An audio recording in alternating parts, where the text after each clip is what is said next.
food to be fresh, seasonal, organic if possible. I suppose initially kind of for a health thing, because I've had a brush with cancer, so it just makes you more mindful of what you're putting into your body. I started thinking of the one and only thing I had control over was what I was eating or what I was putting on myself. So I started looking at fresh vegetables, and if we can get it organic, so much the better. When I had fresh stuff, I realised that the flavour was there. Because what I was eating before from supermarkets and things, it just bland, and you forget what good food really tastes like. Once again, I'm beginning to remember what things tasted like when I was a child.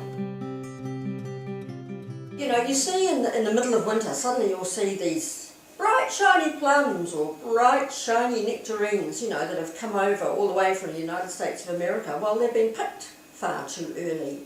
People want everything now, all of the time, and it's not necessary, because you don't appreciate something if you have it all of the time. But if you can look forward to something each season, well, that makes it special and so much more enjoyable. You hear now that things are sprayed so many times, like somebody told me that kiwi fruit is sprayed 18 times or something in its livelihood, so that's why of anything I try and make sure that kiwi fruit is organic.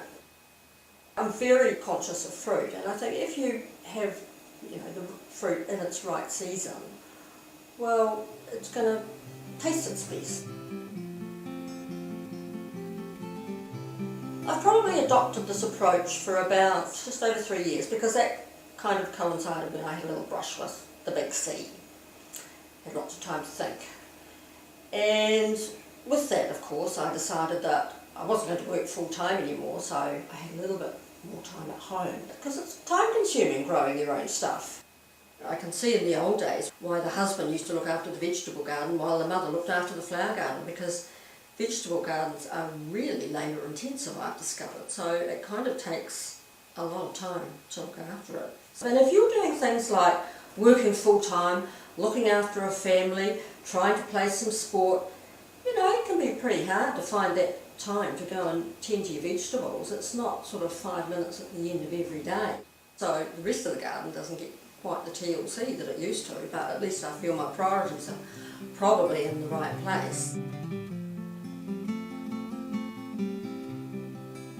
Greens would be one of my favourite crops to grow, because you can almost not have enough of it, especially for us, because we live in a little section that's 450 square metres, and most of that is house.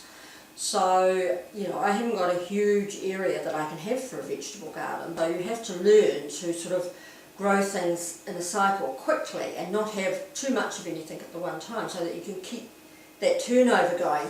That, I think, is one of the hardest things in gardening, is just to get the correct quantities going at any one time. All the time you're coming across different things by reading recipe books, especially sort of modern ones, the latest ones. They use all sorts of things, and you sort of think, oh, what that's like and how hard that is to grow. So, you can look up catalogues like from King Seeds and things, but oh yeah, look, you can get the seeds for that. And a lot of my vegetables I grow right from seed.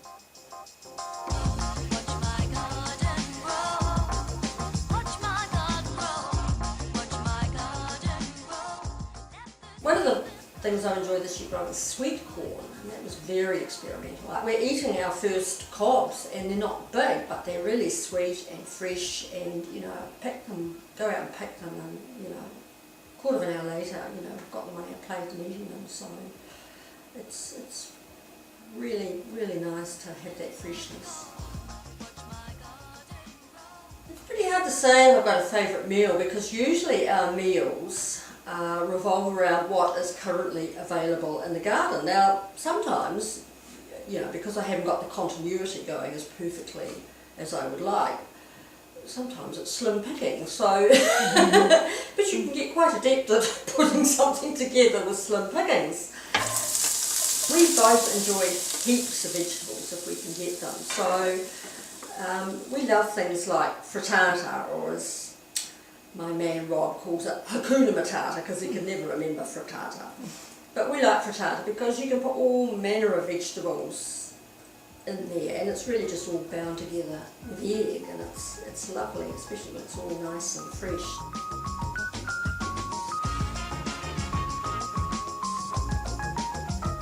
I like really cooking from scratch with stock. You know, I have all the vegetables on hand, and pretty much most of all I make vegetable stock.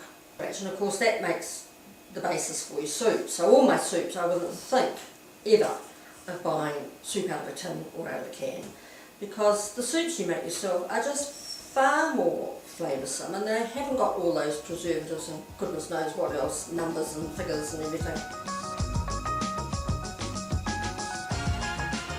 And even bread I like to make from scratch. I have got a bread maker, but I love dabbling with different flours and different grains. I've experimented making gluten-free breads, and I make another nice loaf out of 50-50 rye and spelt flour, so that makes a really nice loaf.